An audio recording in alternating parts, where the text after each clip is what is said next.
Good morning, ladies and gentlemen. Well, it's Thanksgiving. It's going to be a very quiet week. Next week we won't have a video as we're all on holiday. So let's have a quick review of just about all the charts and see where we are.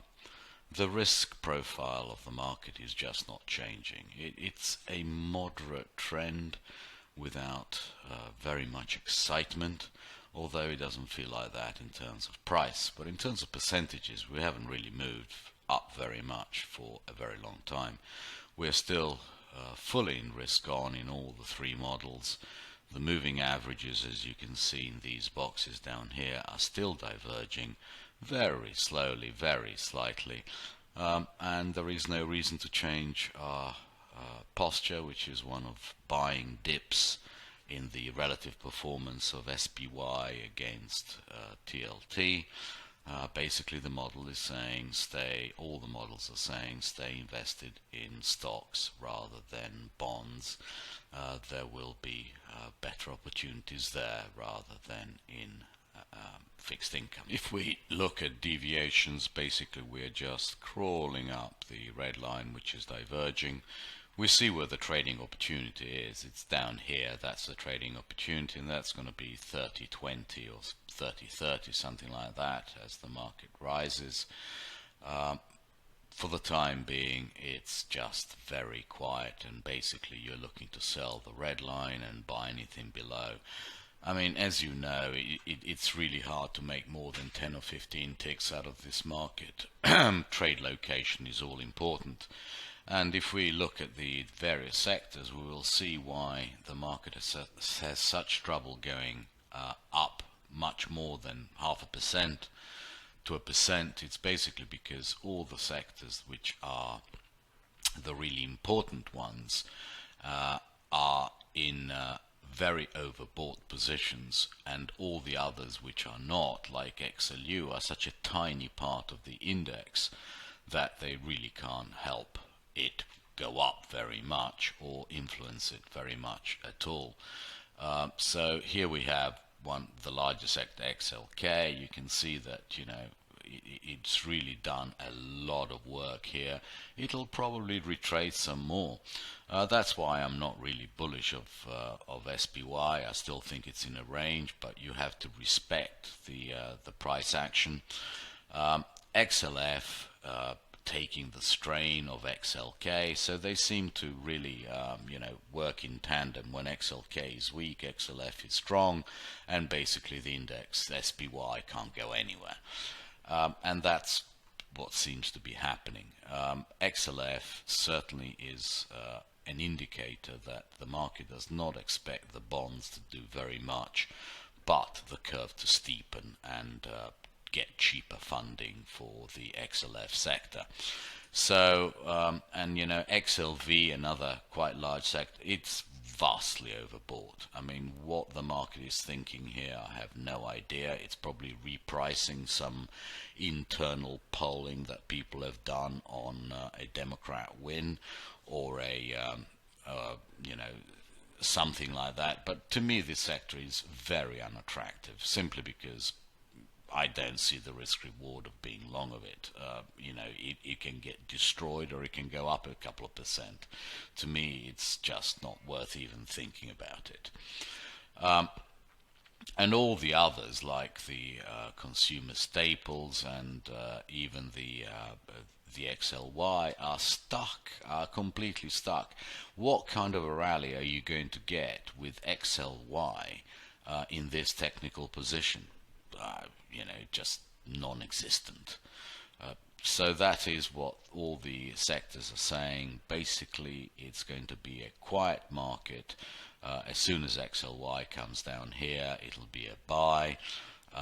And so very low volatility. He keeps on saying, everything that I look at keeps on saying low volatility for the foreseeable future. And what are the Blue Angels saying? The Blue Angels are saying basically that the market is expanding its multiples, and that is all it's doing. The forward earnings curves are flat to, slightly down sloping, if anything. How much more than 18 can we go? probably not very much, and not quickly. So that is what this whole thing is about. This is not bearish. There's absolutely no way this is bearish. But we have several things which are holding the market back, and that is why its ascent is so slow. I would not take this as a sign that it's going to come back necessarily towards 17. I would say that that is going to be huge support at 17, right? So 30, just above 3,000 is going to be very good support. I am still bullish overall, but I think it's right to take profits and switch towards calls rather than hold hold the market, because there will be some nasty reversals at some stage. The market will come back and stop everyone out. I don't know when and I don't know why, but they will do it, and that is going to be the buying opportunity rather than what we have at the moment. Let's start our bond review with the 2-year, which I think is absolutely stuck. I think the market has taken out almost all probability of a rate cut in December, as it should, because that is what the data shows. I think this kind of area, you see 180 to 172, is going to be a very, very good risk reward for a move back down. Above there, something is going on, okay, because it really shouldn't happen. You're going to have probably tightness in the Fed funds rate towards year end. So towards year end, in about a month's time, we might get an opportunity to really buy 2 years and hold them over the turn. But really, if it starts going above there, something is wrong and the market is telling us something. I do not expect it. I think that if we get in this kind of area, we're going to have a wonderful buying opportunity for 2-year notes, and basically a move back down towards the 150 area. I do not expect the 150 area to be broken, but neither do I expect this range to be broken. You absolutely gotta love the fives. I mean, it's just replicating this. So this is telling you what kind of a volatility environment the bonds are in. Anything near 177, it's time to get some options on. And really anything here around the 145, 146 area, it's time to get the hell out of it. There's, the risk reward there becomes zero. Look at the way these weekly Bollinger Bands are coming in. Many more weeks of trading around these levels for the 5-year note. Tells you all there is to know. 10-year notes, I mean, technically perfect. It got back to the 76% retracement, the Fibonacci level, and now is basically range trading. I think 185 to 170 is your natural range in the 10-year note for basically the foreseeable future. I don't see the curve doing very much into year end. I think it's steepened a lot, and I really see no reason for it to move much in the next few weeks. There will be worries about the turn. People will not want to be very heavy on inventory. That's the dealers. I think we are more likely than not to see a very stable range environment with which the Fed is happy. They are, I think, happy with a slightly steepening yield curve. It anchors just about everything. It normalizes the curve. It's something they understand and like. So I don't think that the market is going to disappoint them very much into year end. I think basically the US sector of bonds is dead going into 2020. I think the real trade opportunities next year, if not this year, are going to be in the European bonds, simply because we have the possibility of a change in policy at the ECB, and that naturally will be reflected in yields. Now, it is important to set trigger points for that view. I mean, there is no guarantee that that's going to happen, But if the market starts breaking some trigger points, I think that is more likely to happen than not. There could be some panic selling of European bonds at some stage. Now, what is going to be the first sign? To me, the first signs are going to appear in the shorter end and then going to appear in the bubble. I've got here minus 51, minus 52. That's the level that we got to, and it's a natural level because you can see that this was the bottom of the yield and reaction and then straight down through it. And this here is minus 65, minus 66. I think that is going to be the natural bottom for the market for the next few weeks or months. Maybe it'll go down a little more to minus 60. But that kind of an area is going to be very interesting to me. So minus 60 to minus 66. It's going to be very interesting to put on some option plays for a move up in the longer term. Simply because I think volatility is exceedingly cheap. And over the course of the next 3 to 6 months, I think the probabilities of a much higher yield in Europe are much better than the ones of a lower yield. Certainly when you compare them to the spread in the US, but we'll talk about that later. So that is what I'm looking at. 5 years is going to be my preferred instrument.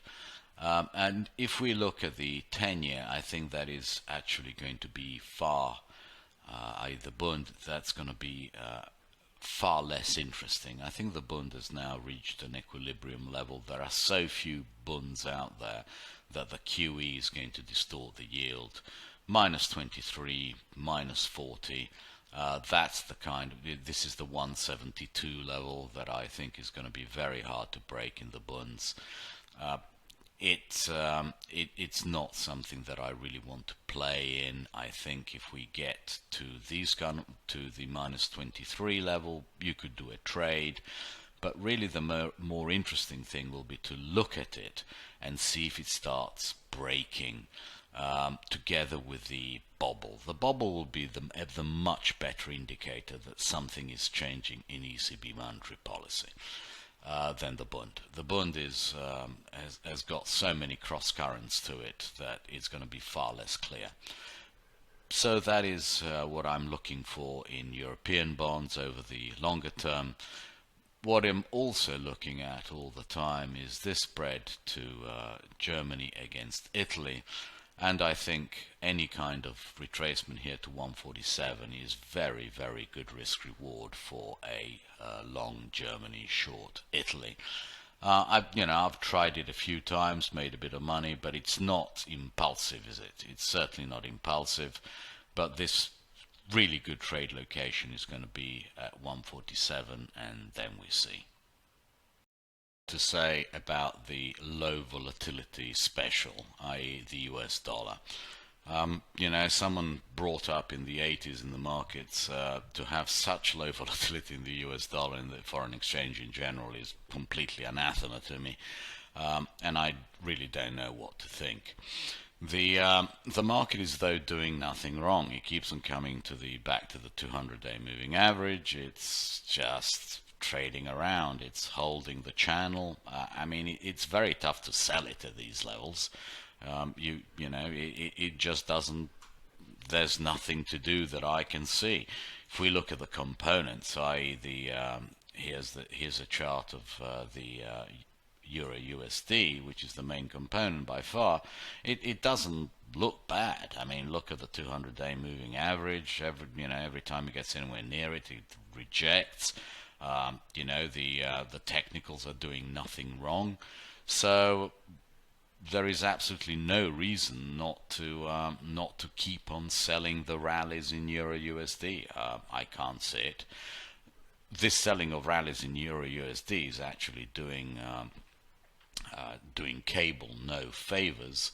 But the big move at some stage over the next 3 weeks is going to be in the Euro GBP over the election period, and I'll do some interesting, I hope, option strategies again. There's going to be the one-day option special that that I'll start talking about next week on the Twitter feed. As you well know, I don't really trade gold very much at all, very few times, but when I do, I tend to get it quite right. Because gold is really a confluence of two things: the bond yields, and the US dollar. What is this chart telling me? I mean, this is only a 300-minute chart, but it's telling me that basically both the both the dollar and the yields are either stable or trending up. Gold just cannot sustain any bounces above this all-important 1458 area. There's just such shallow bounces that this is bound to be some sort of a bear flag which breaks down towards the 1417 level. If we look at it on a weekly basis, this is exactly where the Bollinger Band is going to come in. I really would not be surprised to see something like this. A real breakdown in gold, complete, get out of all positions down to this kind of level, 1408, 1410, and that is the level that I would like to buy. That is a level that I would like to buy because, I don't see the acceleration, the DXY, and I think the bond yields are going to be stable. So any overreaction in gold to those levels is a trading buy. We are coming towards the end of the month. Next week should be quiet, so my guess is that we're going to close somewhere around here. So let's have a look at the monthly chart in the S&Ps. Okay, anyone who tells you that that is bearish is just talking total bollocks. This is basically a breakout. This is the level 30.25-ish, 30.10-ish. This should hold next month. If that holds next month, I think the way is opening for at least 300 points. That's like a 10% move on the upside. That's all I can say. I have no idea why we are so overbought on the, so overextended on the Blue Angels, but that is what the market is saying, and I don't go against the market. I might disagree with it, but I don't fight it. So that is all I can interpret this candle, this monthly candle as for the time being. If we look at the weeklies, again, nothing here, and I've enlarged this. If we look at smaller time frames, it's very tough to argue that this is anything but bullish. If we hold the 3000 level, 3020, it's very tough to say that this is not going to crawl up. Although the Bollinger Bands actually explain to you, both in the monthlies and in the weeklies, why we're having such a tough time going up more than 5-10 ticks per week, simply because we are so overdone. I would love to see a move back down to at least the 3070 level. That was going to be a much better trading opportunity if we look at the dailies. But the market is going to be a tough master. It's not going to give it to you that easily, as we found out this week. A couple of times I thought we were going to break down and come back down to the 3070 line. I would love to see this red line. This red line to me is much more important than all the others. But you can see how the market is just refusing. Look at all this selling, red candle, red candle, red candle, red candle, and in the end we've gone absolutely nowhere. That tells me lots of buyers underneath. People are still underinvested. Can we do an ABC? Sure, but 3070 to me is going to be the limit for any kind of move for the next 2 weeks, I would have thought. What is our friend the VIX saying? Basically, the VIX is saying that while the market is below this 16% level, there is absolutely nothing to worry about. There is just absolutely nothing to worry about, and I still think that the risk reward in volatility is to the downside. I think so many people are hedged. I think what is going on is that people are saying, okay, these levels are very expensive, but I'm under allocated. So I'm going to buy I'm going to buy the market, and I'm going to buy put protection just in case it just collapses. Okay, well, I think that is precisely the wrong thing to do. Puts are going to get cheaper and cheaper and cheaper, and I think if you are worried that the market is too high, which I am to a degree, then you have to buy calls and get out of the market. I think that there you will lose far less than doing it the other way around, because I think volatility, I see no reason to buy it. I think it's much more likely to break these levels in December and go back down to the 860, 880 level that we saw, rather than anything else. Volatility to me says this is a low volatility environment, and play it as such. Rather than bore you with Europe and Japan, which are doing absolutely nothing, I thought I'd show you what could potentially be a very interesting opportunity in EEM. This is the daily chart here, and this is the weekly chart. To me, this 4504 level is all important. We need to break above there to have any kind of impulsion. We're not going to do that for the for the foreseeable future, I'm pretty sure. Probably not this year.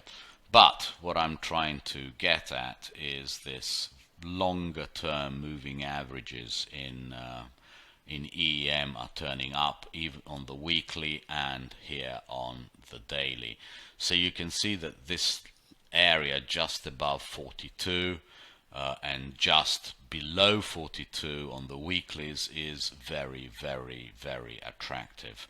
If we move to anywhere near 42, that is going to be a level that we do some long-term call options spreads in EEM.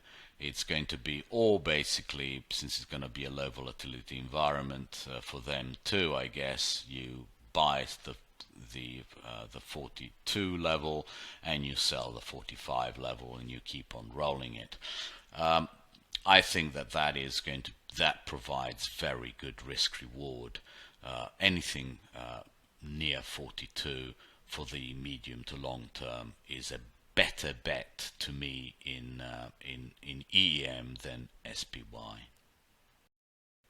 So the biases haven't really changed that much. The levels in 2s, in 5s, the Bobble and the Bund are very little changed, but they're all here.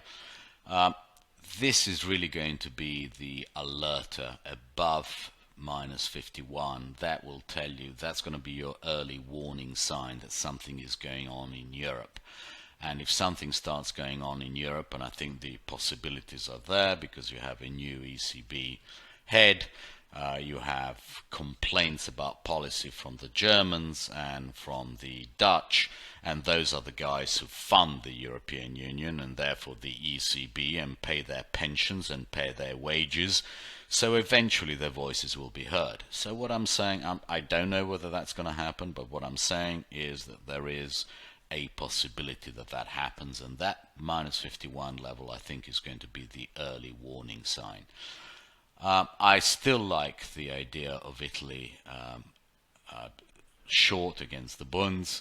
136 is the stop, but I showed you the level earlier where I think it's a good risk reward around the 146, 147. SPX, I'd love to see down to 30.25 at some stage over the course of the next month, i.e. in December, but I don't think it goes much higher than 31.35. The Bollinger Band next month is going to be around the 31.45 level. So really, that is what I'm saying. We are within 40 ticks of the upside, but the downside is very limited as well. Low volatility environment. Ride that curve. I keep on doing it. I keep on riding that curve. Every time they rally the front month, I sell some, and I'm rewarded within 24 hours. That's all I can say. To me, VX is a better sell than SPX is a buy. I've told you all I think and know about European equities. The only thing I would add is this 42-ish level in EM. I think long term it's going to look like a very good buy, and we'll explore some bull options there. Thank you very much indeed, and tweet to you on Monday.